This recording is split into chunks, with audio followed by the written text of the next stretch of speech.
Hey, everybody.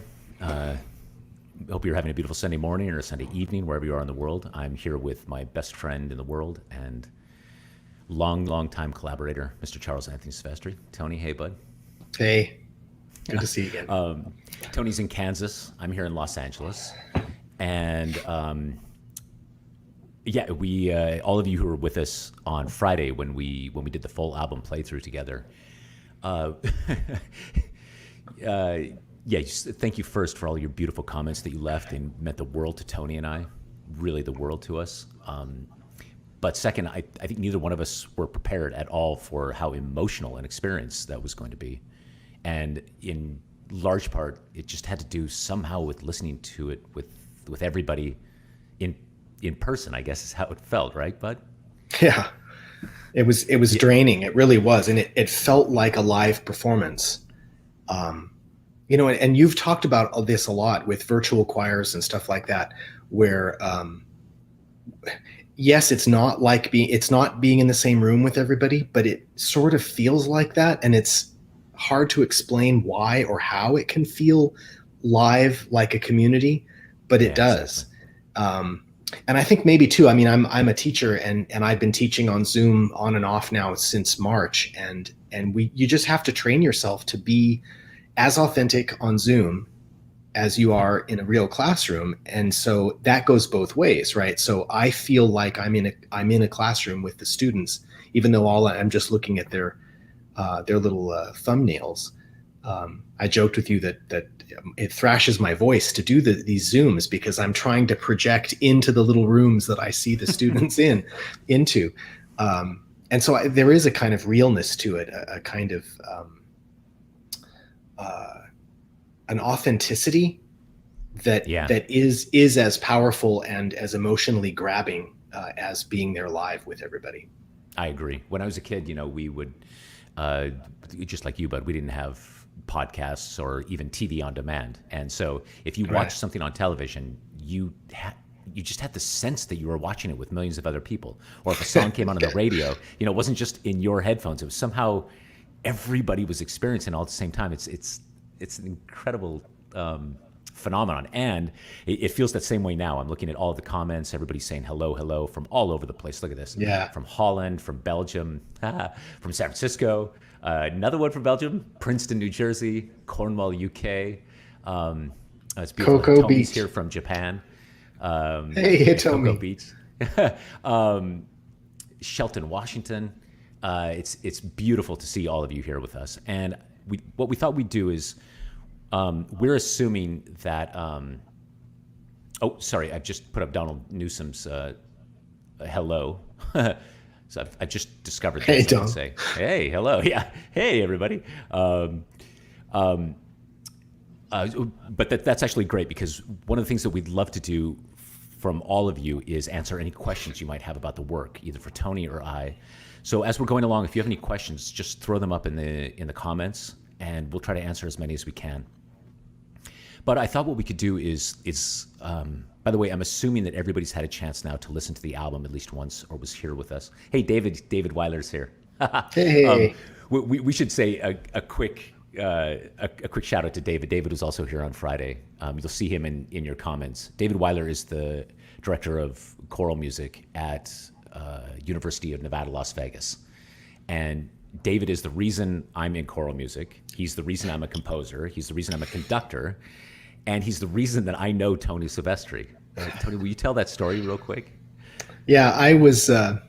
Eric and I there's 5 years difference in our age. I'm 5 years older than Eric is, and I was in graduate school in Los Angeles, and Eric was an undergrad and in Las Vegas, where I'm from.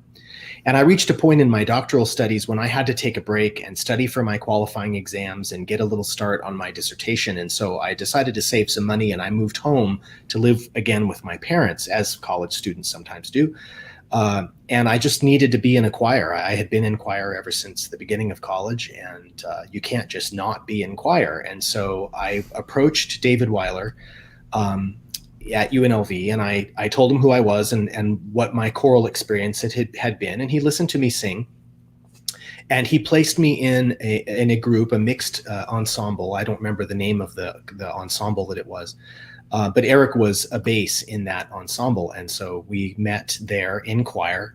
And just became fast friends. You said the other day in something or another that you don't even remember when we weren't best friends. I mean, and That's it's the right. same with me. It's almost like we grew up together since we were kids. Yeah. And so it was just one of those amazing serendipitous meetings. Yeah. And so we have David to thank for it. So Yeah. literally, as we're here talking about the Sacred Veil and listening to it today, know that the man who started all of this, David Weiler, is in the chat with us, and again, just connected in our little virtual living room here. You'll notice behind me moving boxes. So I've literally just moved, which means I have no keyboard, I have no piano, nothing. I'm and any of you who saw my announcement yesterday on Instagram knows that that my wife Laurence is expecting in November, and so I'm actually in the baby's room right now. I've set up this little temporary workstation, so which is a long way of saying that I won't be playing any examples today, but that's actually great. So we'll talk a little bit about the music, but I really want to focus on the poetry today, and for me as a composer, it's the reason we do what we do. It's the reason that choral music and singing exists. Is this marriage between the word and music, and Tony and I, boy, did we work to make that happen in this piece. But with your permission, I'd love to start. I think I've got it queued up here. Oh, We can okay. actually, yeah. So actually, let's see. So I think, how do I get rid of this? But this is the poem, just so that people can see it, right? Yeah. Why Yeah, don't you that's the talk whole us first through? movement. That's right. And this is by the way, this is the very first thing that Tony wrote and presented to me. Will you just talk through this, Bud? Through the text or through the story of it or The whole all of thing, that? how it Okay. started, everything. Yeah. When it seemed to me after maybe 12 years after my wife passed away, that I could kind of start writing about it. I had written some really clunky poems about it, about my grief and about Julie, and they just didn't work. They didn't work as good poetry, and they were helpful in my process. But this was the first poem that I really wrote where I was trying to think about what I had learned and what wisdom I had gained from this whole experience of loving Julie, of losing her, of going through her illness, and after her death, and my children and I just trying to pick up the pieces and move forward. And so this poem kind of represents what we like to call the 35,000-foot view of that whole process. And it kind of encapsulates in poetic form the lessons that I had learned, the most important of which is that this veil that exists between our world and the next world, between this reality and eternity, is very thin, and our loved ones that we've lost, they're just on the other side of, you can just imagine a kind of gossamer veil, and we can't see in that direction. They can see in this direction, and they're very close. And that was very comforting to me to know that Julie was close, closer than I thought. And yeah, that's sort of what's wrapped up in the meaning of this particular poem. And I had written it, and just after I had written it, an aunt of mine, my Aunt Joan, passed away, and she lived in Los Angeles. And so I came for the funeral, and I was asked to read something, and so I chose to read this poem. And I brought 2 copies of it, one to bring to the funeral and one to leave with Eric. And I'm not really sure why I left it with you. I think in some way I hoped that you would find music in it. In other ways, I just wanted to share it with you because it meant so much to me. So I left a copy of it on your piano, and I went off to the family funeral and was gone all day. And then when I came back, the Sacred Veil had already sort of begun to grow. Yeah. So Tony left it on my piano, but didn't tell me even that he'd written this poem. It was I knew that you were going to the eulogy, but I didn't know that we hadn't talked about this poem or any of it. And so I woke up, and padded out to the piano, and sort of rubbed my eyes and looked at this thing sitting there, And for me, it's usually my process is really meticulous and painstaking when I set a poem. I I first have to fall in love with it, which can take a while, many years sometimes. Then I have to memorize it and really live with it. And then I do a lot of planning, a lot of structural work, la la la la. It just takes months and months usually to set even a small poem to music for me. And I remember sitting down, and the first thing I saw was that there was this idea that I read that first line, wherever there is birth or death. And then I remember stopping and reading it again, wherever or whenever there is birth or death. And then again, whenever there is birth or death, just kind of absorbing it. And it was somehow in the repetition of saying it 3 times that it felt liturgical to me, formal, mystical. And I love the idea of repeating a thing 3 times, because the first time you repeat it, it's new. The second time, immediately your brain perceives it as a pattern. So, okay, 1, 2. And the third time kind of closes the loop. And it sits like this perfect island. So you can have, whenever there is birth or death, the sacred veil between the worlds grows thin. Or you can have, whenever there is birth or death. And then by the third time you say it, that's it. It's kind of moving forward at the speed of light and standing still, humming at the same time. And I very quickly found that little key to it, what I call a golden brick. And yeah, by the time Tony got home, I'd say I was halfway through the piece, right? I was playing stuff for you. Yeah. Which is just, I can't tell you how weird and unusual that is for me to just sit down and start writing and have, one of the things, I'll embarrass Tony several times today, but one of the things as a composer that I'm looking for all the time is poetry that is full of music already. It's the easiest way to say this is, when I've set a really great poem to music and then I take the bow at the end as the composer, I always, I feel embarrassed, because it's like, actually the poet did all the heavy lifting. The music is there inside the words, and my job is just to do what the poetry says. And this poem that Tony wrote is so full of music. The structure is there, the themes are there. It's really, my whole job was just to do what it said to do. Yeah, it was super beautiful. And so, but as I remember, then we finished this thing, or Yeah. you left, you went back to Kansas, right? Yeah. And then, Yeah, and then the process that you and I went through, it was very similar to what we went through with Leonardo. Sometimes as a lyricist, more often than not, I write the poem first, like with this movement, and then the composer finds the music in it, and then alternately, like in Sleep, the music is written first, and I have to supply a text after the fact. But then every once in a while, I get lucky to work with a composer where the music and the words are taking shape at the same time.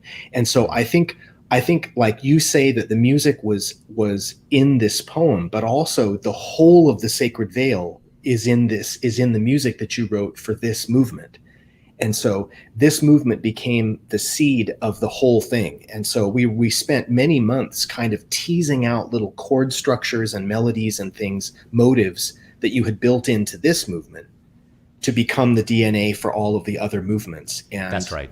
And you would share chordal, sort of chord colors with me, and I would listen to that on a loop and then write the poetry and then send it, and then you would have commentary on the poetry that would change the music that you were writing. And it was almost as if we were sitting at the piano bench together and kind of composing and writing this work in tandem with one another. Yeah, that's but I'm looking now, there's a zillion questions. Okay. Can I just throw one up? Yeah. Here's one that I'm actually seeing a bunch. So would you please explain the reasoning choice of the artwork for the album? Yeah, I get so many comments about that. Yeah. So it's a photo I took. I took it on my iPhone. If any of you follow me on Instagram, you know that I'm, I guess, a hobbyist, an iPhone photography hobbyist. And this was taken in the house that we just moved from. And my wife was on the other side of the door. She's outside, and she takes these little glass bottles from a store that's near us that are full of ginger shots, and she cleans off the labels and everything, and then hangs them from these strings, and then puts flowers in them. It's super beautiful. And so she was on the other side of the door, and I don't know if she was cleaning it or something, but I saw her hand, and I yelled to her through the door. I said, "Oh my God, don't move, don't move. Just keep your hand right there." And I took this shot. That's it. That was it. And then when we knew that we were going to release this as an album, it just seemed to me the perfect metaphor. It really seemed exactly what Tony had written about, that this window is a veil, that there's this hand just on the other side. There's this thin place that Tony describes. Mm-hmm. And then the flower so beautifully represents grief and sorrow and loss. Time I love by. that it's a saggy flower that's at the end of its bloom. Yeah. And none of this was intentional. I took the photo long before I even knew that we would be recording the album. It was only later on that I thought, oh, it's beautiful. But how about this one? Oh no, I picked the wrong one, but this is quite beautiful. I had the honor to sing "Sleep with Eric" and attend the EW Singers concert in Storrs, Connecticut, a couple of years where they presented "You Rise, I Fall" to an absolute stunned silence in the hall. Yeah, but maybe it's a good time to talk about the second movement we wrote, which is actually movement number 11. Yeah. "You Rise, I Fall." I think in sort of, while you get are you going to put the poetry up, or? Yeah, I'll find it. Just while you're looking for that, I think once we decided that this was going to be a longer work, and I remember you saying something like, dude, there's 11 movements of music in this, right? This is the beginning as an overture of a huge thing. And we began to conceive of like, well, what would this be? What story would it tell? How could you sustain, let's say, an hour's worth of music?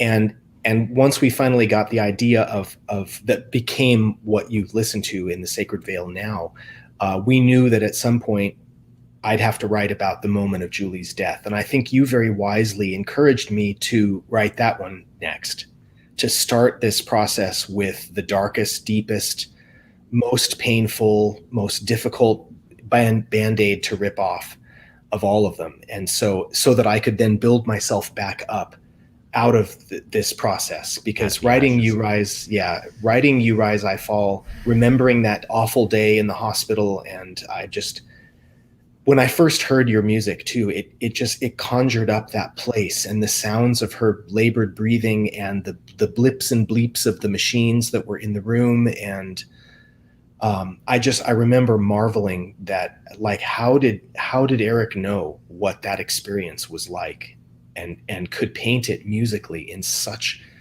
a beautiful way. Not only the ambience of the room, but Julie's breath and my anguish, and the theology of the piece is built there too, in the beautiful major sonorities as Julie's spirit is rising. It really helped to go there first, then build the other movements from there, having kind of built the strength for it. Tony and I, as collaborators, we started with Lux Arumque 20 years ago now, by the way, bud.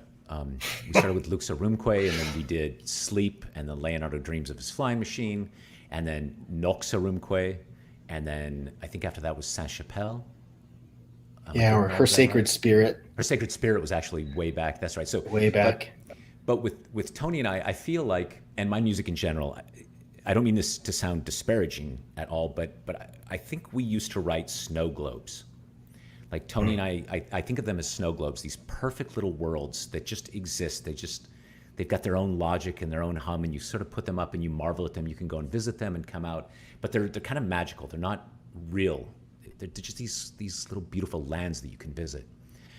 And over the years, Tony and I have tried to push the envelope with our creative, our partnership, right? We've tried basically everything, including I wrote a poem and Tony set it to music. Tony's music is much better than my poetry. So we've kind of tried everything. And I remember when we started in with The Sacred Veil, and we knew that we were really going to do it, that starting with that first movement was also, it was a natural evolution of our creative relationship, was that in that we were saying, okay, we're not going to we're not going to look away. If, right now, we're in this effort to get more and more intimate, to get closer to the marrow of the bone. We're going to start with the worst part of it, and just be honest, right? Be truly honest. And so this is the poem that Tony sent me. I had come up, I think, with the title first, right? I think I wrote to you, like, I like this idea of you rise, I fall. Yeah. It's, and And you were also bound by the number of syllables in the corresponding line to, I think at this point in the genesis of the piece, we were trying to match the first poem, the different structures of the first poem. And so there was one particular line that's right. in the opening poem that this had to match. Each stanza had to have the same number of syllables as that line in the original poem. Yeah, if you're listening back to the album and you hear when in the very first movement where the choir sings silent, either in or out of this our fragile fleeting world, that's the exact same melody for this, and it was all super intentional. I knew that line encompassed what we were about to talk about. This silence, this deadly silence that you're hearing between breaths, and with each expanding verse. And that this fragile, fleeting world, that even through all of this journey, that there it is, that things will change. And so I gave Tony, I think I even just played it for you on the piano, that little melody, and said it has to metrically match this exactly. And Tony wrote then basically lyrics to that little melody. And I remember when you sent this to me, bud, and actually it was quick. We should talk a little bit about Tony's process. I feel like Tony... just speaking from the outside, I would love to hear how it is from your point of view, but that I feel like I give you this impossible crossword puzzle. Like, so often I'll say to you, it has to be this exact number of syllables, it has to have this, it has to have this, just these handcuffs. And then it's like 20 minutes later, you send me just gold. Every time, like, my God, where does this come from? What is it like on your end of it? Well, I mean, I think what I feel most compelled to do is to be a servant of the composer as the lyricist, to give the composer what you want. And so, and you're my brother and my best friend, and I would do anything for you. And so when you ask me for something, I stop what I'm doing and I try to do it. And the more intense the ask is, I think the more fire I have. It just becomes the energy that I use to write. It's that intense. Like I can't write a poem just for myself, just because I want to write a poem. I need to actually invent a composer that I'm writing for, so that I can have that sense of service. Otherwise, the fire doesn't light. It's incredible. But I think in this case, this particular piece, the fact that I was writing it with you, the fact that you knew Julie, it was about such an important thing. I think all those things just came together to make the most intense creative process for me. Because it was also a grief process, and it was for my own journey too, as a survivor. Yeah, and it's one of the things I remember when I saw the poem in full and I was building the music, that I was thinking that it's, especially in choral music, we don't really look this unflinchingly at death, the moment of death. That, requiems, some of my favorite music in the world are requiems. The Fauré, the Duruflé, the Brahms, the Mozart, of course.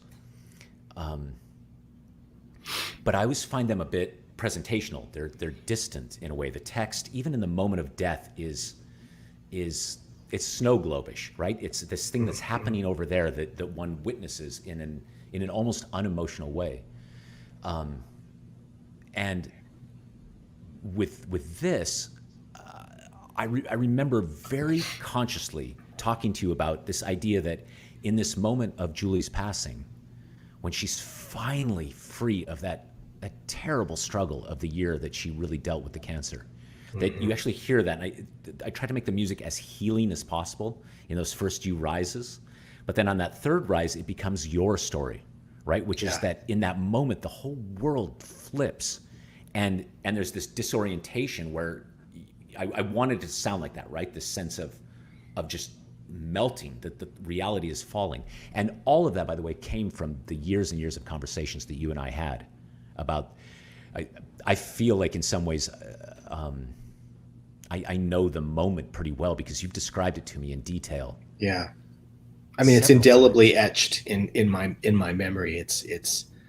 But you know, I have to say that that day and the way she looked and the way her mouth curled down and no hair on her head and the intense fire in her eyes, the sounds of those machines, the grief of that day, all of those things really haunted me. And I have to say that now, after hearing Sacred Veil for several times, going through this process, it's interesting that it softens that memory of that day. It sanctifies it so that those painful details are there, but they become like, you know, you put Vaseline on the lens and it becomes blurred and impressionistic. And in a way, it's helped me to rehabilitate that memory of that day, so that it has become not a painful thing, but a sacred thing.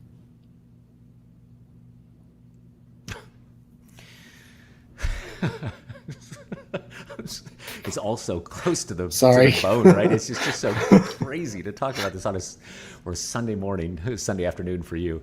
I just noticed my father-in-law is in the chat, and I mean, I'm so grateful that he was there, that Julie's family was there to help me and to help her transition into another way of living. And you know, I'm glad that somebody else was there to share that experience with me. And it's a thing that we don't need to speak about, but we were there, and we know that we were there with one another. Julie's story was so extraordinary, and I have hours and hours worth of extraordinary things to talk about who she was and what her friends and her family did for her and with her in preparation and after her death. And it's just, yeah. Anyway, I could just go on, and I'm so glad that the Sacred Veil exists now as a way to honor her and continue to talk about her and to continue to keep her memory alive for those who loved her and knew her, and even for those who didn't. You get glimpses of who she was from the Sacred Veil, from this piece, from her poetry in this piece especially. Yeah. But I'll take a question. Yeah. Okay. With piece Home, did you guys go about making that how did you go about making that into a choral song? This is from Gavin Lopez. What mindset did you guys have? Okay, so this is good because this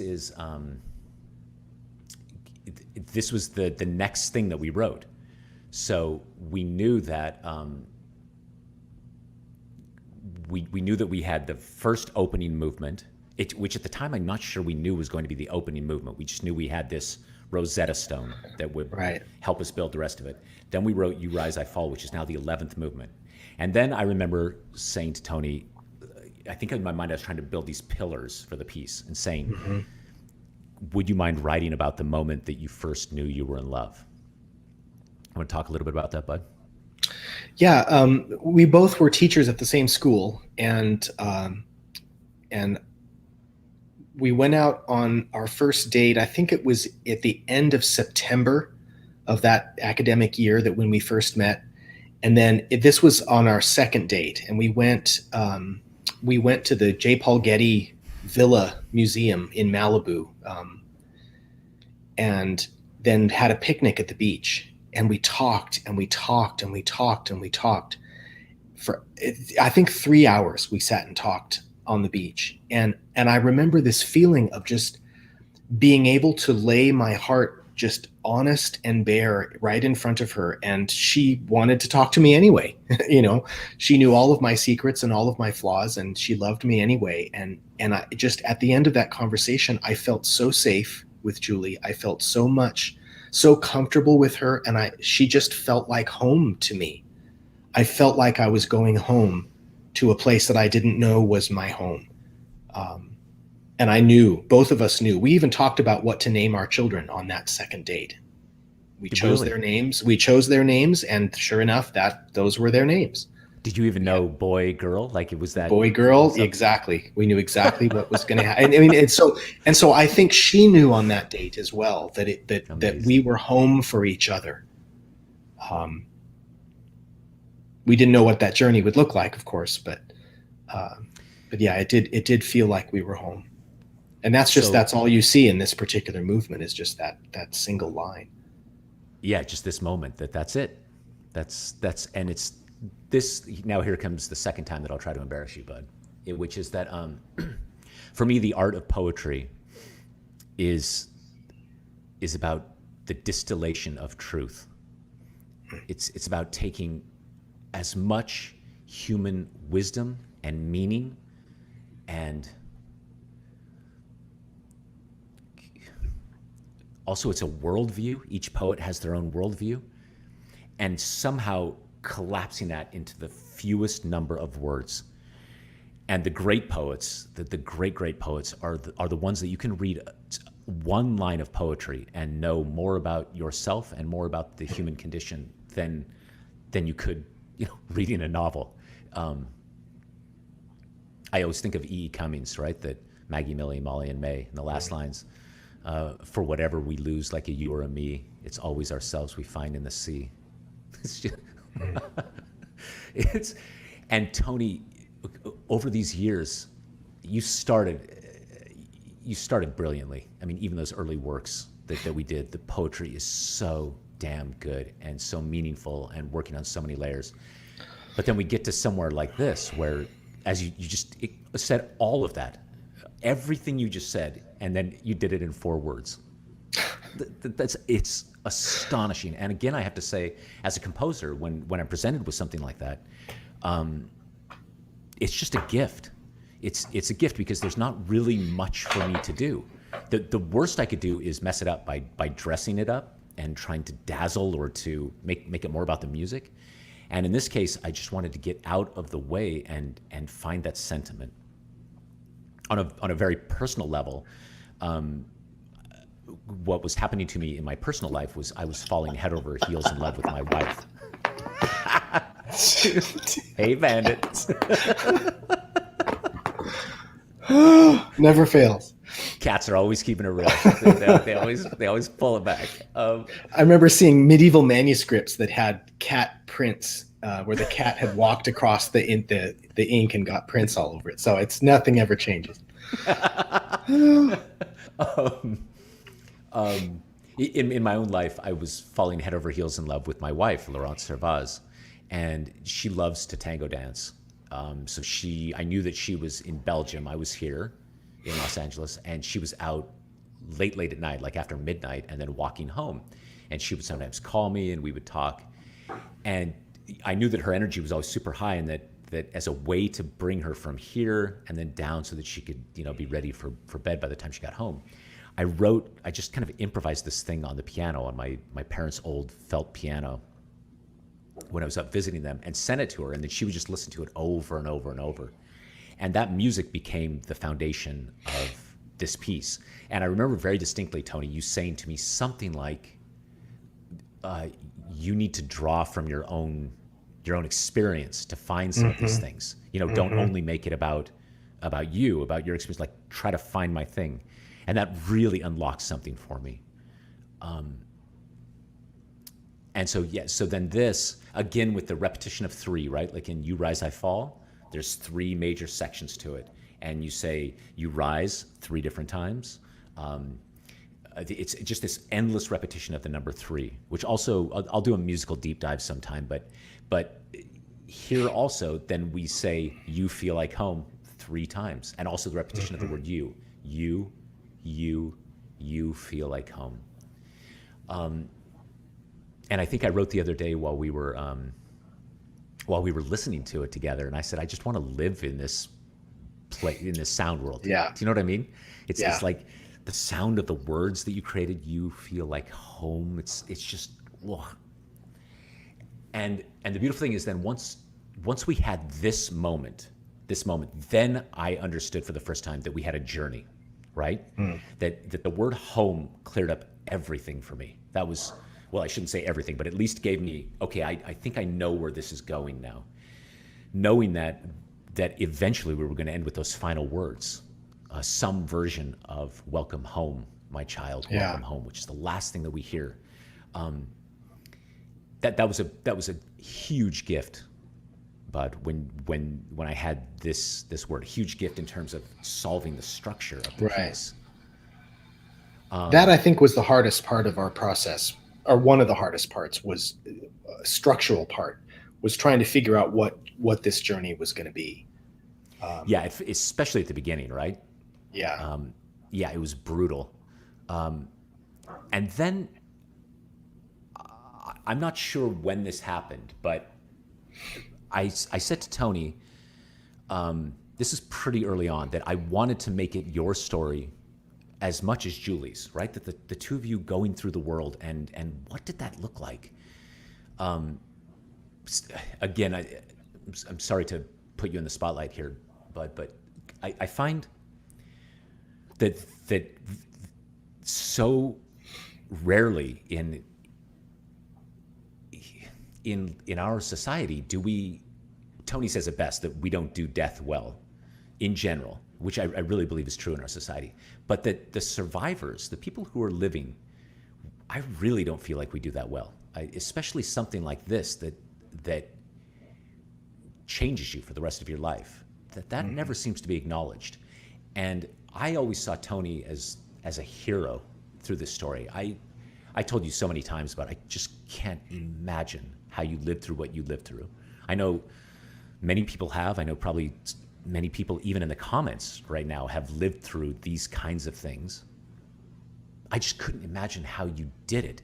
And also that Julie died, you were left with two young children, and within a year you had made this huge decision. You'd moved to Kansas, you'd gotten a new job, you'd set up home for them, like you'd solved it. It's a kind of strength that I can't imagine. I can't imagine being able to even stand after that, literally stand up.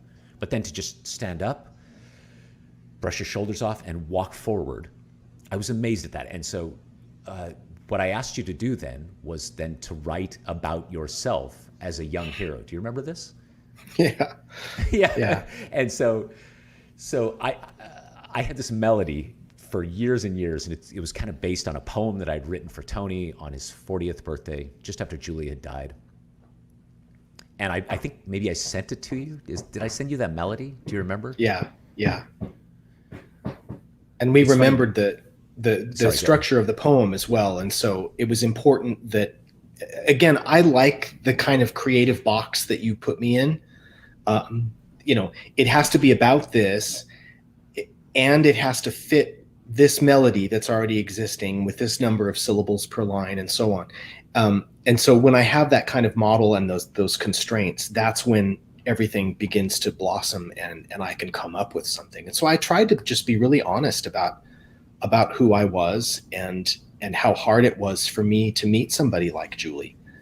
And these first two stanzas about me, they really do speak to who I was at that time. Yeah, I love the vulnerability, that he would often wonder who could love a dreamer such as you. It's so beautiful, so vulnerable, and it's so you, like you said. The very first line, by the way, musically, again, I'll do a proper musical deep dive on another video, but in a dark and distant year, a wanderer, ancient and austere. I remember when Tony sent this to me and I first read that solved everything for me. So the first movement stays in a single key, doesn't move, is just static on purpose. And then the moment we start this movement in a dark and distant year, we start in a new key, and then a wanderer. I love the idea of wandering. So you'll hear every stanza changes keys. It's just wandering and wandering and wandering all over. And then Tony, I don't even think you and I have ever talked about this, but the last little line of it then, let's see, where is it? It's here. Come hold my deepest secrets here among the foam. You are the world to me, and you feel like home. You feel like home. And this was beautiful for me because I had told you that this was going to melt into home, I think, right? So I needed you to somehow bridge that gap. But then what happens is the last movement starts in C minor. That's the first movement starts. It ends in C minor, and then Tony's this second movement takes off and travels all over the world in terms of keys and music, and then ends with "You Feel Like Home" back in C minor. And I really love the idea that wherever you go, there you are. Mm-hmm. You know, you know, you can travel all over looking for the truth, but oh, it turns out it's just right here all the time. Do you know what I mean? Good old C minor. Yeah, just get a C. Give me a C, a bouncy C. Well, and I want to point out too that in this movement, hold my deepest secrets here among the foam. I mean, we were on the beach, and it tells that story of that day. But also, I wanted to give a little nod poetically to my favorite of all the pieces that you've ever written, "A Boy and a Girl," with a text by Octavio Paz. It's just this beautiful poem about a man and a woman and a relationship. And I think that piece, I don't remember, maybe I discovered it. Did you write it after Julie passed? I don't remember what the timeline is, but No, it just, it's like, I've lived there. I've done that. I've been that guy. And so it just spoke so poignantly to me. And you'll get imagery of foam throughout Sacred Veil, and it's all definitely a hat tip to A Boy and a Girl. Yeah, that's right. Yeah, and even in the last bit where I wrote "stretched on lens," the way the stretched even from stretched out. Yeah, that poem has deep meaning for both of us, like connected. We've talked about that a lot, and also talk about another poem that is, all of life's wisdom collapsed into a few words. It's just perfect. Yeah, just perfect. Somebody's asking. Somebody wants to see a photo of Julie. Oh yeah. I just got one right here. Let's see. Here we go. This is one of her school pictures. So, I like seeing her face. Here's an interesting one. So this is from Leah Roseman. Did you often get caught up in your emotions while trying to write the music and or the words, or do the emotions only serve to aid the process? That's a great question. And I would say it's all of that. Sometimes I just had to stop, and I had to take days of distance. For one of the movements, I had to dig through Julie's medical records and her death certificate and stuff like that. And I drew some language from those documents, and I hadn't looked at those things since she died. It was really emotional, and I reread everything that she had ever written that I still have a copy of. Just sort of revisiting all those times. It really was difficult, and sometimes it was paralyzing, and I had to stop. But I think the second part of your question, Leah, is also true. The emotions actually do serve to aid the process. I mean, in all art, you have to be authentic. And if we're trying to tell this story of pain and loss and recovery and redemption, I guess, then we have to feel those emotions. You can't fake this stuff. And so I think my plunging back into the grief world from a decade before, unresolved, I have to say, unresolved grief world. The wound had sealed up, but it had not healed. And I think I needed to go through this process to heal those wounds. And so I think it's both. The emotions are a powerful motivator, but also a stumbling block. Yeah, I know for myself,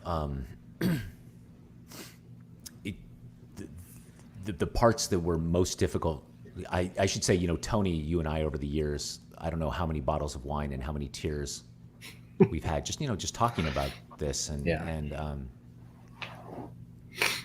so that the stuff that you were sending to me, I knew really well. You and I were so close to that. I think more than anything, I was just marveling at your ability to say it so honestly and to distill it into a few words. It was when we made the decision to include Julie's voice. in this, and we didn't know how to do this. You remember, Julie was a writer. She'd written poetry. She'd also had these beautiful blog posts that she had been writing during her cancer, and I think you said at some point several thousand people were reading it, right, Bud? Yeah, people were spreading it all over the world, and we would get reports of people praying for her, literally all around the world, from every faith tradition.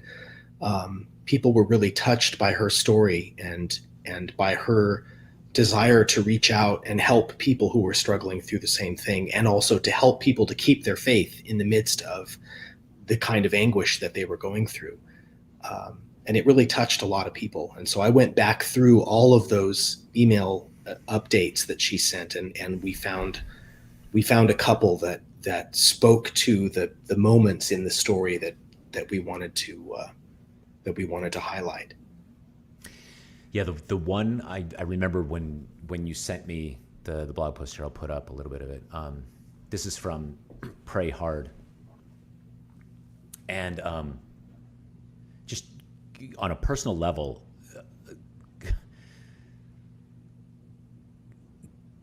well, first, so in my entire career, I've always set poetry. I've set poetry to music, and poetry can't help but be half a step from reality. Do you know what I mean? It's just it's a constructed version of a human experience, which it's I find intentional. Beautiful. Intentional. It's composed. So I'd never really set prose before, and I find for myself that each poem has its own weird logic and music in it. I find that the music I write when I set E.E. Cummings sounds different to my ear than when I set your poetry, for example, Tony.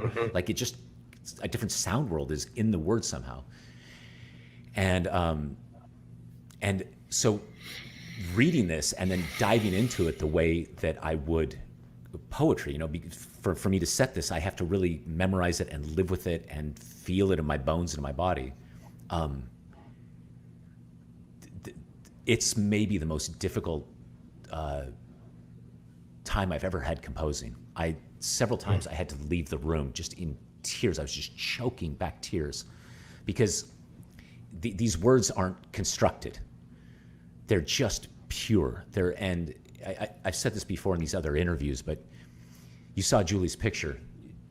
Julie was profoundly sweet and gentle, and Julie wouldn't ask anything of anybody, anything, right? I mean, Julie wouldn't ask me for a cup of sugar if she needed it for baking, right? She wouldn't ever even dream of putting anyone out. It was built into who she was. And then to read these words where she was at this place where she wasn't just asking people to pray. She was saying, I need you to pray with all of the fire in you, like that she was at the abyss. She was there at the precipice and had finally come to this place where she had to turn and cry out to her friends, help me. And then the words, fight with me, don't give up on me. It kills me. It's so beautiful. It's so, even just reading them now, I can't believe how beautiful that is, how human that is, and how vulnerable that is, and how real it is, and that you don't have the answers. You don't have a solution. You're just you're there at the edge of the canyon, and all you can do is cry out, right? It's the only thing you have left to do. And so setting this to music, and then on top of all of that, just speaking very personally, is I just wanted to get it right. I wanted to get it right for you and for Julie and for the piece and for people who would be hearing it later. Like, it just needed to be right. And there's that weird part of your mind that knows this part is important. Do you know what I mean? I mean, not to diminish this, but I'm always amazed at Wicked is my favorite. The musical Wicked by Stephen Schwartz. That they know they need an 11 o'clock number, right? They need a number that's going to shut down the first act and lead people out of their minds. And so he writes Defying Gravity. It's like, yeah, that's how you do that, right? Like we know we need a monster hit, and we know it has to carry the show from left to right. And he's like, okay, well then let me do it. You know what I mean? It's and not that I was trying to write a hit, but just that I knew the importance of this moment. That and so just getting it right. I just so desperately wanted to get it right. And the most important moment for actually in me and for me was that again I'll do the musical deep dive, but those three notes are Julie's theme. It starts the piece. It permeates everywhere. It all has to do with that rule of three. There's three notes. They go up a third, down a third. But the last thing that she sings is, "Don't give up on me." The sopranos sing that. So the last thing we hear her say is still herself. That she's still there, as strong as ever, even in her last moment. And then that keeps echoing. It's as if that yell dents the universe, that it just echoes and echoes and echoes. That was super important to me in the philosophy of the piece. I'm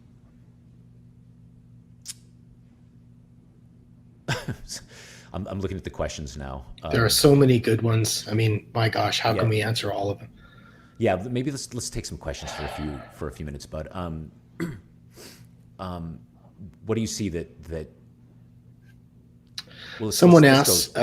Okay, go ahead. Let's start here, Bud. Describe your feeling after hearing her perform for the first time by Human Voices. Yeah, it was overwhelming. It was at Disney Hall.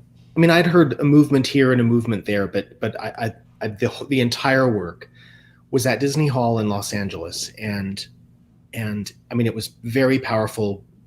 I spoke from the stage with Eric before the thing began, but the hall was filled with Julie's family and with her friends. Half the audience had known her or had received the email blogs or were friends of hers from church or people who knew me and then her through me.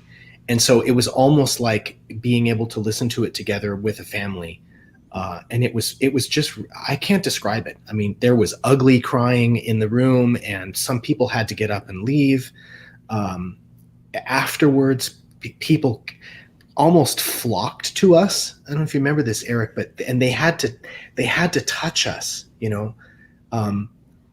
because they had gone through this. Yeah, they had literally seen like right in Julie's diagnosis, they were like, I know that brand of chemo. I know exactly. I had that, or my mom had that, or whatever. Yeah. And that's why I think we, as a society, we don't do grief well. The fact that it was elevated and put onto the super title machine and sung by a choir and chanted and in a kind of sacred space kind of shocked people.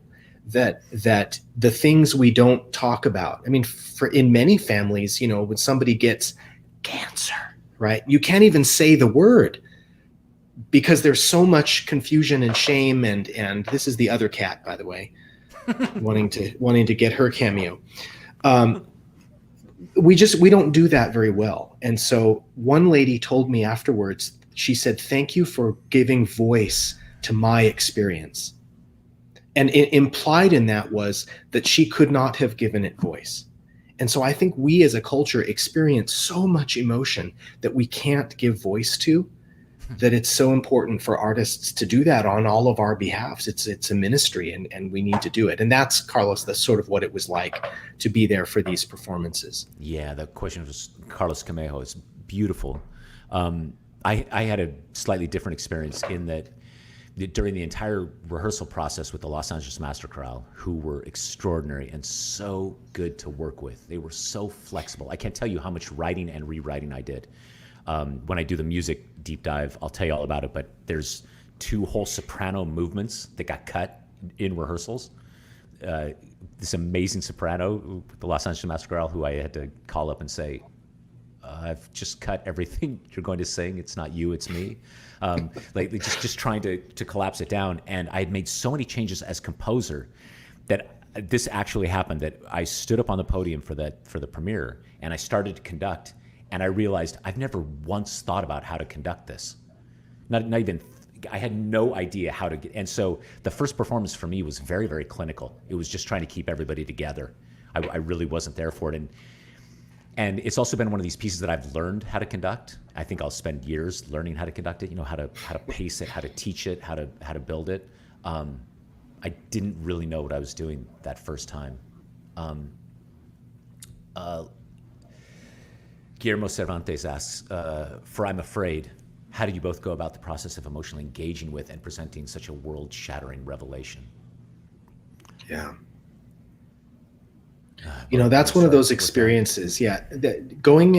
Having a doctor tell you you have cancer, that's one of those horrible things and anybody for whom cancer or who cancer has touched has had that experience. And it's one of the most horrifying things that you can imagine. And I think in that room, when the doctor says, I'm afraid we found, you have cancer, and then the doctor keeps talking, but you don't hear anything.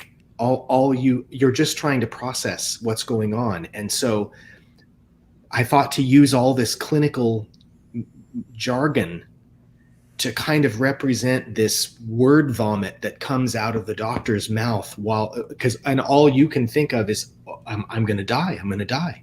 Is this it? Is this how my life ends? And you're going through this internal dialogue while this other layer of thing is happening. Which is why, just practically, it's very, very important for you to have an advocate there with you when you have any kind of meeting like this, so that there's someone that's listening and asking the right questions, so that so that you don't have to bring that strength in the moment where you just get, the hammer dropped on your head. But all of this language, this is sort of a collapsing of multiple different diagnoses and recurrences over a 4-year period of time. And so they're kind of out of time chronologically based on her medical history, but because she was first diagnosed when she was pregnant with our first child, and then the recurrence occurred after she had already had our second child. And we thought she was in the clear, and it came back anyway. So this movement mixes a lot of that language together. Yeah, and the musically, I think the story that we ended up building is that it begins. So it's Julie's third again, but now it's just this ticking clock that I've heard described now many times since I started talking about it. That people who get the cancer diagnosis, from the moment they get it, there's a clock ticking, just always in everything you do. It's just buzzing behind you. So that's what that is. And then again with the threes, the sopranos and altos sing in thirds, 3 notes. In I'm afraid we found something. And the first bit of this, I imagine, being, it's the very clinical, it's the way a doctor might say it to you. I'm afraid we found something. I'm afraid we found something, right? That, and like as Tony says, it's time stops when you hear those words. And then we talked a lot about how strange it is that most of the doctor's diagnosis, just because it's in medical jargon, is in Latin and Greek, right? So it's totally unintelligible. And as Tony, as you often point out, it almost sounds like sacred texts, right? It's got this odd liturgical quality to it, like these temple priests intoning this thing to you. And so the first time that happens in the music, the idea was just to have it unfold. Then the next verse, I'm afraid we found something. That's where we first start to hear your and Julie's reaction to that, right? So you hear a little bit of wailing in that, like, oh my God, so you feel the adrenaline, and then your heartbeat go up, and then again the repetition of the diagnosis, that then it's just like this wheel of fate. It's just going to happen. It's just moving forward. Yeah.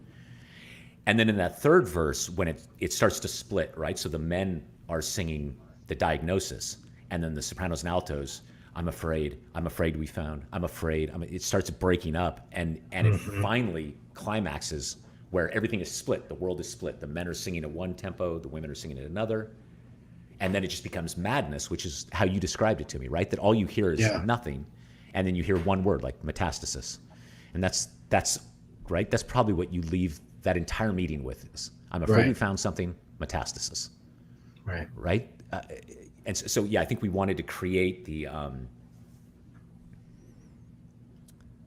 terror and the humanity of that. The terror, the confusion, the being thrown out of time, the multiple vocal lines that happen in your head as you're trying to reconcile everything that's happening in the room at that moment, but also all your internal dialogues.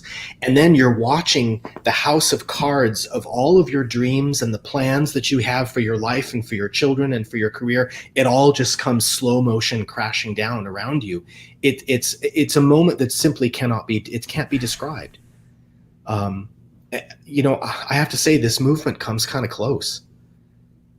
Um, to expressing the anguish and fear of that moment.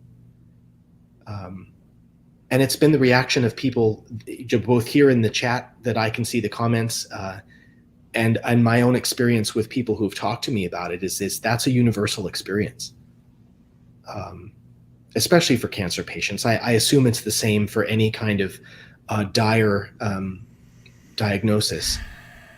That changes the trajectory of your life. You've talked often like there's the moment before the diagnosis, everything in your life before, and then there's everything in your life after that diagnosis.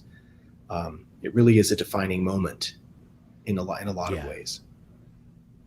And again, if we as a society had these conversations more often, if we were less secretive or less shamed about it, then I think people navigating these difficulties might have stronger allies. They might have some context, where the first thought you have is, oh, okay, I have cancer. I didn't want that, but I've seen people all around me with cancer.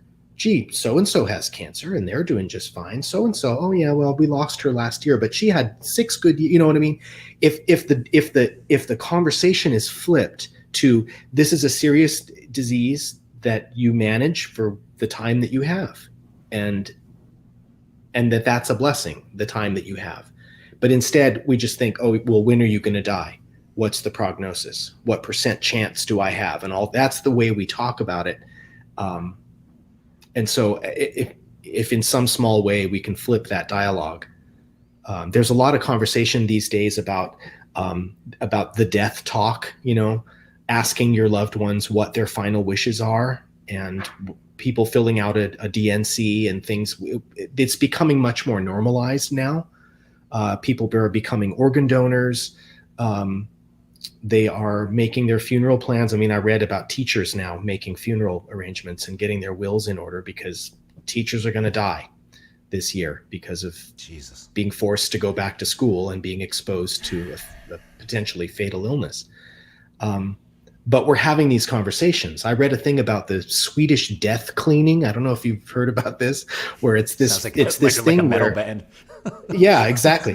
Where you go through your home and you sort of shed all the stuff you don't need anymore. And so you basically make your life as lean as can be, so that when you do pass away, your children aren't burdened with having to clean out your hoarder, boxes and boxes of all this stuff that you've accumulated. You do that and give it all away and see to it that it goes to the places that you want it to go to while you're around and able to carry the boxes yourself. How beautiful. And I think it's a beautiful thing. And as a culture, they can talk about it, but we just seem not to be able to talk about it. But here, let's try this one. Did the singers have difficulty getting through this? I don't think I can sing this. Yeah. So far, every group I've done it with has struggled. One of the things that just stupidly did not occur to me when we were making this, maybe Tony, you had a better idea, was just that I don't think I understood how many people have literally gone through the cancer experience, either themselves and are survivors. I'm seeing even a number of people here in the chat, or people whose husband or wife or father or mother or sibling or it's Coworker, father-in-law, Yeah. it's everybody. It's touched everybody. It really has. And I was never thinking that we were making this universal message. You know, it was very much just about being specific to you and to Julie's story and writing that as honestly as possible. And it wasn't until we started getting to the rehearsals that a fair number of singers couldn't make it through the rehearsals. They with the Los Angeles Master Chorale, they'd have to get up and leave. They'd either just experienced this or were going through it right now, either with themselves or someone close to them that they loved. Yeah, it's I can't imagine how one does that. And now you've had a chance to talk to my group in London after we did it, to lots of the Master Chorale singers. Right. What kind of feedback are you hearing from the singers? It's a lot of them are taken back to that place in their own grief. I've had some singers say that they just couldn't do it. They couldn't get through it. But we've now had it performed by professional singers in LA, professional singers in London, a college group performed it. And so, I mean, it's accessible if I think it's approached in the right way.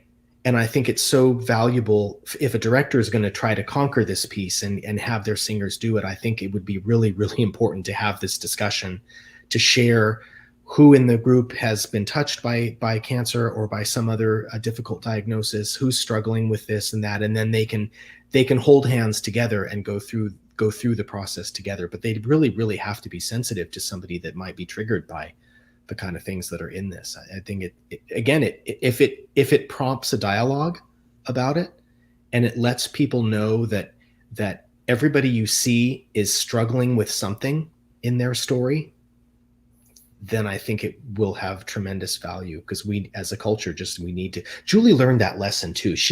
At times she would be really angry. Like we would be on the freeway going to the hospital for chemo, and we'd be stopped in traffic, and there'd be somebody in a car next to her and they'd smoking a cigarette, right? And Julie would say, why did I have cancer and not that guy, right? And she would get really angry. But what I've learned is everybody that you see is carrying some sort of awful pain, right? Somebody has a diagnosis of their own. Somebody is taking care of a loved one that doesn't even know who they are because of Alzheimer's or whatever. Somebody hasn't spoken to their son in 20 years. Somebody just got fired from their job and they're wondering how they're not going to have to live in a cardboard box next month, right? Everybody has their own thing that they're going through. And so if you remember that, it helps you to have empathy and compassion and be patient with people and give them grace. And that's the way Julie was all the time. And it's interesting that cancer kind of, for a time, robbed her of that generosity of spirit as she became angry and insular and protective of herself.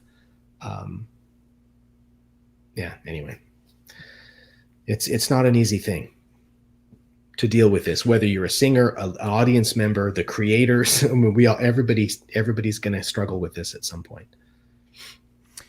David is writing this. My singers experienced similar responses when we did Robert Cohen's Alzheimer's story, which is an incredible piece. And yeah, I think what David is referring to is the idea that so many people have been touched by Alzheimer's that, it's speaking just in terms of this. I was saying about trying to write as specific to you and Julie's story. I just believe flat out that the best works of art are incredibly specific. I'm not a fan of generalities. That and then I think we find the universality in that. I think I was joking to an interviewer the other day and saying that if it's a blonde Danish prince in a castle with daddy issues and a complex sister, that's a vehicle towards human truth. Do you know what I mean? But you need those specifics. Those things have to be there. And early on in the process for you and I think we decided we're going to be as specific as possible, right? Okay, let's tell this story, not a story, but let's tell this story. And I think ultimately to the benefit of the expression of the piece. But Lord knows it takes a toll. Yeah. Here's something quite beautiful that Maria Sylvia Lingen writes. Total exposure about your pain is so healing, not just for yourself, but also giving others room to express theirs. Mm-hmm. Yeah, I agree with And that. it certainly was not our intention when we were creating this piece. I think it kind of entered into our conversation later in the process, and then it only really hit home to both of us after we'd had that first performance and saw how people reacted to it. That it wasn't only just healing, my healing, and I'm a great advocate of using creative outlet to express your grief, whether you're a painter or a gardener or a cook or a composer or a pianist, a poet, it doesn't matter.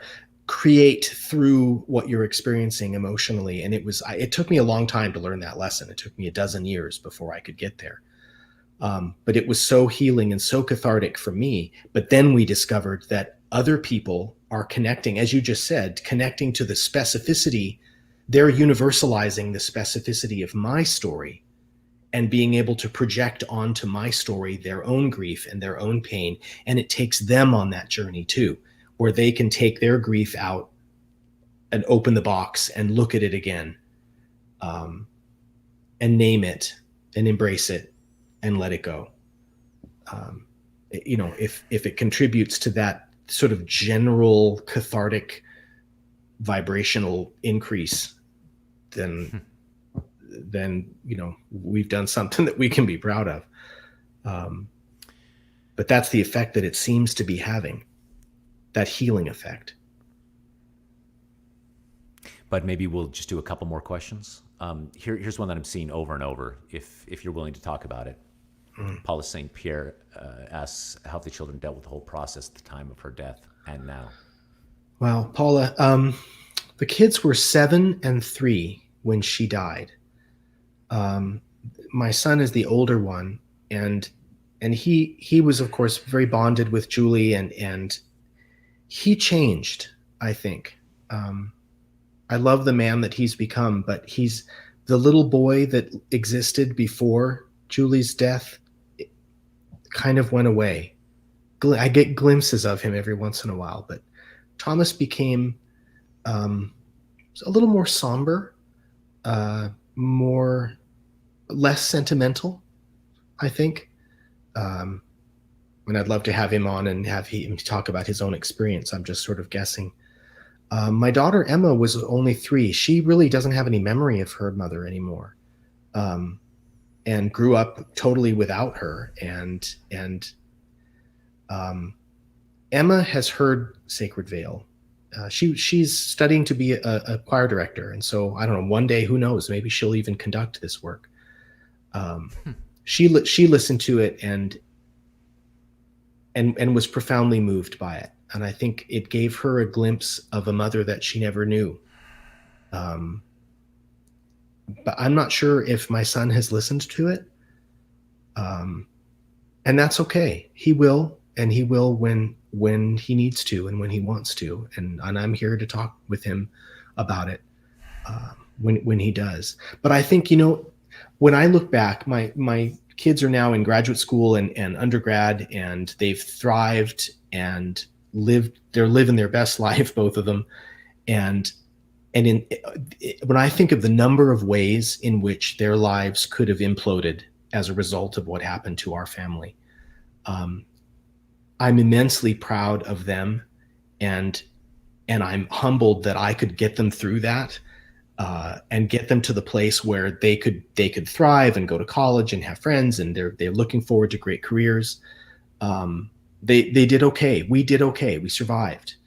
A nuclear bomb can go off in the middle of your family, and you do what you got to do. You asked earlier in the program today, how do you find the strength to do what you do? You have to.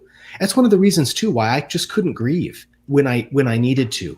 I had kids to take care of. I had papers to grade. I had a job to do, a household to support.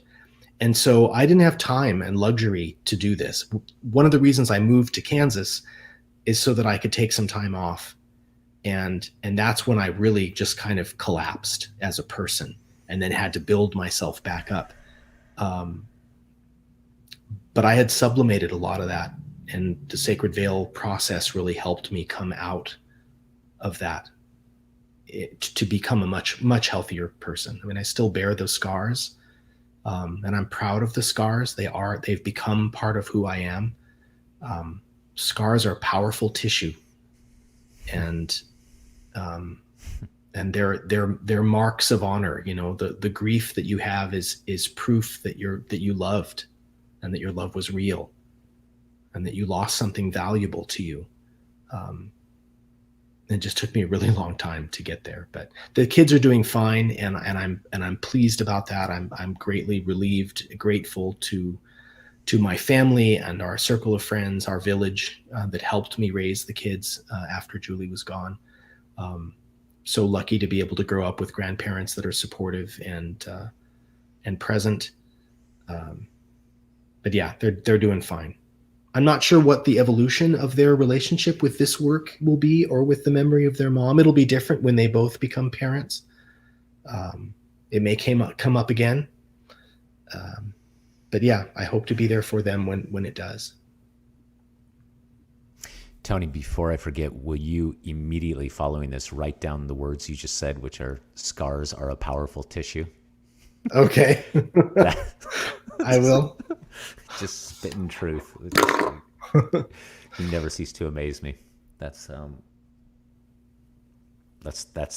core of a piece right there. Let's do one last question. Dylan Walters writes, a writing question. What is it like to converse with your creative works? It's a really nice way of saying it, to converse with them. Intuition is such a hard thing to explain, even though our inner child plays with it so naturally. It's a beautiful question. And Dylan, looking at your little thumbnail photo there, you seem young. You seem like a young man with experience beyond your years. Or maybe it's a 30-year-old picture.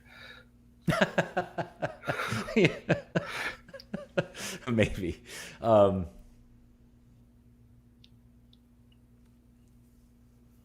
Yeah, it's a funny thing because, at least musically, I made all sorts of musical choices, and some of them are very, very conscious. And when we do the musical deep dive, we can go through this. Tony, I'd love to have you there, by the way, when we do the musical deep dive, in just this endless game with the number 3, and there's a part of my conscious mind that is spending so much time structuring it and polishing it and making it mean this, and right, only the molecules that are part of this element that we're making get to go in this. There's a lot of conscious intention. But then, as Dylan says, there's also just this odd world of intuition that happens. And I've also found there's a thing that happens where when you're working on a piece for a long time, I don't know if you feel this way with poetry, but you fall into the weird logic, the weird governing principles of the universe you're making, and then it's there at your fingertips. And so you write a thing not always knowing that it's connected to this other thing. Sometimes it's only years later you realize, oh my God, that is connected to that. That's where that comes from. It wasn't an intentional decision. It's kind of this fog. And I've also come to realize that once the writing of the piece is over, like right now, if I had to go back, say, and make changes to the Sacred Veil, I've kind of lost the door to that little world is closed to me now. I can't just open it up and go jumping back in and start messing with notes, because I don't understand them on the level I did when I was swimming in that lake of them. Do you feel the same way about the writing process? I do. And I mean, and part of my process, you describe it so eloquently. Part of my process is, as a commissioned art lyricist, is when the composer begins writing music, they might need changes. They might need another stanza or a change in something. They might want to collapse 2 stanzas into one, depending on the needs of the compositional process. So I often have to dip back into that place, but it does take me time. I have to read through my notes and look through what my thinking process was. Sometimes it's very difficult for me to do that. Other times I can get in a little more easily. It helps that I keep all of my notes and drafts, and so that I can go back and resurrect something that I had eliminated before and bring it back in if they need some more material. But yeah, the way you described it is kind of true. That I can never quite be the person I was when I was writing that. It becomes like a snapshot of your mentality at that moment in time. Yeah, Yeah, I think and it's I've heard you say that about your pieces from long ago. That they're like visiting yourself that at that time. that's right. And you have to at some point start honoring that, right? Like there's definitely I think all composers, I don't know if poets do this, but all composers absolutely uh, cannibalize older pieces or pieces that didn't work or resurrect things. You know, you look like the Bach B minor mass, and it's it's a work of unparalleled genius, and it's also just an extraordinary collection of cannibalizing his own work from here and here and here and here. It's like, and as a composer, I totally get it. It's like, yep, that worked. That's going here and that and that and that, and also you develop your own weird language in all of it. But there does come a thing. There comes a time. I'm reminded of this because David is here, David Weiler. That the very first piece I wrote was for him, a little piece called "Go Lovely Rose." And now when I go back and conduct it, you know, it was 30 years ago. I I've been alive much longer now than the time I was up to when I wrote it, right? And so when I conduct it, it's I hear myself in it, but also it's so naive and so unformed and so it's just sweetly innocently bad. Not bad, but do you know what I mean? It's like it's just there's musical stuff I would never ever do right now. Things on crazy vowels and all of this. But I kind of came to peace with this. Like that was that time. So it's like right, you do your very best in that moment, and then you just have to let it go. You have to send it down the stream. It's like a mandala, right? That you build this thing. You spend 3 days with every ounce of focus you have building this beautiful sand work of art, and then you just sweep it all up. You pour it into the river. Just let it go. That's it. It's taken me a long time to get there with that. Even this with the Sacred Veil, it's hard to release it. It's like, but I'm not finished. It's not done yet. It's not right. It's not perfect. This little bit. Oh, but that. Oh, and if I, and yeah, at some point, I think you have to let it go, which I suppose is a metaphor for the whole damn thing, right? Mm-hmm. At some point, yeah, you just throw it in the river. It's going to go downstream anyway, so you might as well just enjoy the time you've got with it and then let it go. Wow. That's and scene. Right? The only thing I will say for all of you that are watching right now is this is the kind of conversation that Tony and I have 8 hours a day when we're together in the same place. And the only difference is it's usually accompanied by several bottles of wine. And good cheese. And good cheese. Good cheese. Brother, it's beautiful to spend this time with you. Always, and with all of these friends, it's great. And thank you for your questions, for your interest in the piece and in our conversation. It means a lot, and I hope as you listen and as you process the Sacred Veil that it has meaning for you and it resonates with you. Yeah, truly. Thanks for spending the time with us. Love you, brother. Take care, bud. Bye, everyone.